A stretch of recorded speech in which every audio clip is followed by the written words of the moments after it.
Herschel Jans and his wife heard the blast that left their son Lou in critical condition. Tonight, he's in a medically induced coma. He's in bad shape.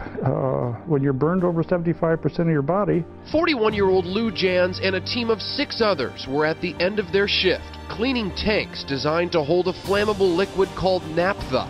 Cleaning had just finished, and tanks were refilling when something malfunctioned. A blast could be felt for miles away shortly after midnight.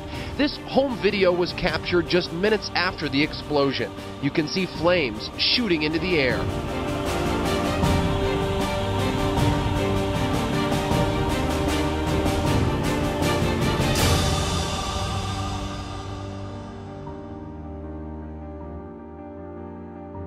April 2nd, I got a text message about 1 o'clock, 12:30, 1 o'clock in the morning from Kim Nybarger. And he texted me and said there's something going on at the Tesoro plant and there's sirens going off. The wind was blowing that night, which is not unusual. There was a lot of noise, and I heard a whoop whoop noise. I heard that sound, and I just knew that it was the refinery.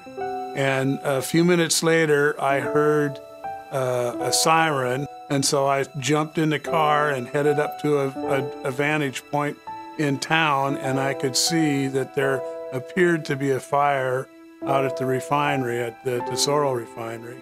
At that point, I knew that it was something pretty serious, and I sent a text message to the local union president, to Joe Solomon, and said, "Hey, brother, I think we had something bad happen out here at Tesoro."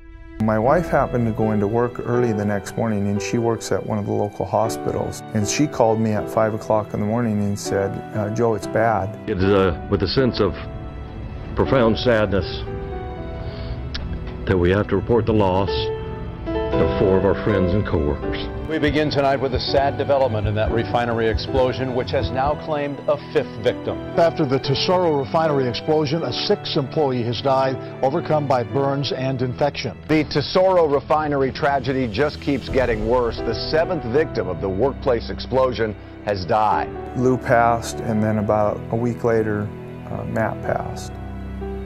Matt passed the day before our community memorial. Matt actually lived for 22 days in intensive care in the burn unit. Tonight we've learned the Tesoro refinery has a history with the State Department of Labor and Industries. The company has been cited for 17 violations, all deemed serious. The total amount of fines comes to $85,700. L&I can't say whether those issues had anything to do with this morning's explosion, but from what the company says, that will almost certainly be something investigators check out.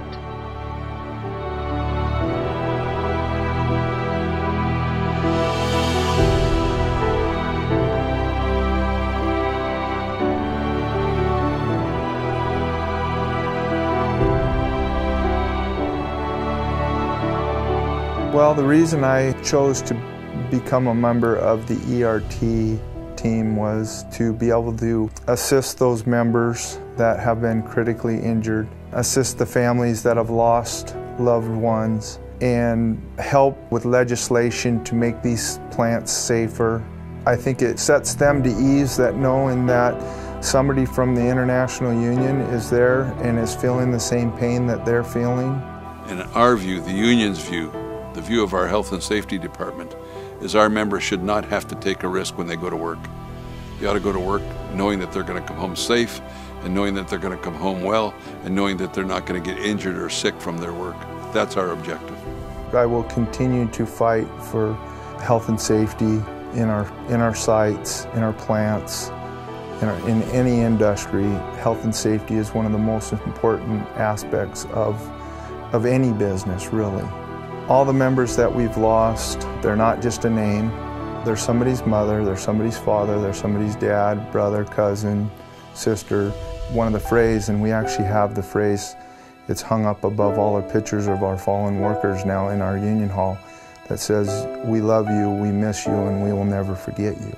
It's an absolute tragedy that anyone would have to sit and watch 140 names scroll of people that have been killed from convention to convention. It's unforgivable, it's unconscionable, it should be criminal.